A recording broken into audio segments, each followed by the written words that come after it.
لاپتہ کی کہانی میں تو اب دانیال کی حقیقت کھل کر سامنے آ چکی ہے، کیونکہ دانیال ہی وہ شخص تھا جس نے اس شخص کو گولی ماری تھی، جس نے فلک کو گلی میں کھڑے ہو کر بہت ساری باتیں سنائی تھیں۔ اب دانیال کی حقیقت اس طرح بھی کھل کر سامنے آ چکی ہے کہ اس نے فلک کی زندگی کو تباہ و برباد کر دیا ہے۔ اس کا دماغی توازن تو خراب ہے، اور یہ ساری باتیں تو اس کے والدین بھی جانتے ہیں، جبکہ انہوں نے اس کے رشتے کے دوران کبھی بھی کسی کو بھی اس بات کی ہوا نہیں لگنے دی کہ دانیال ایک سائیکو پیشنٹ ہے۔ اور دانیال اپنی پہلی بیویوں کو بھی اسی وجہ سے چھوڑ چکا ہے کہ وہ ان پر شک کرتا آیا ہے۔ اسی طرح سے ڈاکٹر کو بھی یہ ساری باتیں معلوم ہے، یہاں تک کہ اس کی فیملی ممبرز کو بھی اس کے بارے میں پتہ ہے۔ اور جب فلک کا رشتہ اس کے لیے گیا تھا تو تب ان لوگوں نے کبھی بھی اس بات کا ذکر کرنے کی کوشش ہی نہیں کی، اور نہ ہی اس لڑکی کو بچانے کی کوشش کی۔ جبکہ دوسری طرف آپ یہ بھی دیکھیں گے کہ اب شمس یہ اپنے آپ سے وعدہ کر چکا ہے کہ وہ ایک بڑا انسان بنے گا، کیونکہ اپنے والد کی بیماری کے بعد تو اس نے اس بات کو صاف محسوس کر لیا تھا کہ اس کے پاس تو ایک روپیہ بھی نہیں کہ وہ اپنے والد کا علاج کروا سکتا۔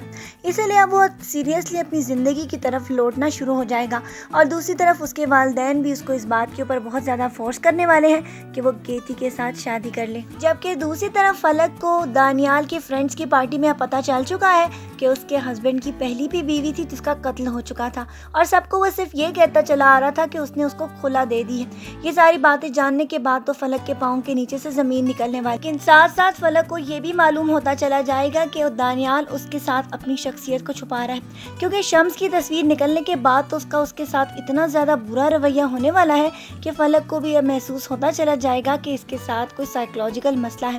فلک اپنی لاکھ کوششوں کے باوجود بھی اس کے دل سے وہ شک کا بیج نہیں نکال پائے گی جو شمس کے لیے اس کے دل میں پیدا ہو چکا ہے۔ اور اب کہانی اتنی زیادہ خطرناک ہونے والی ہے کیونکہ یہ فلک کے ساتھ بھی وہی سلوک کرنے والا ہے۔ جبکہ گیتی نے جو شمس کے ساتھ شادی کا سپنا دیکھا تھا، اب وہ اس کو عنقریب پورا ہوتا ہوا نظر آ رہا ہے، کیونکہ ایک طرف تو وہ شمس کو بھی یقین دلا چکی ہے کہ اس سے زیادہ اندھی محبت کوئی بھی اس سے نہیں کر سکتا، اور دوسری طرف اس کے والدین بھی اس رشتے سے بہت زیادہ خوش ہیں۔ اب دیکھنا یہ ہے کہ اس کا آیا سپنا سچ ہو جاتا ہے یا فلک کی سچائی جب شمس کو پتہ چلے گی تو اس کے بعد کہانی کا ایک بہت ہی بڑا موڑ آئے گا۔ آج کے لیے بس اتنا ہی،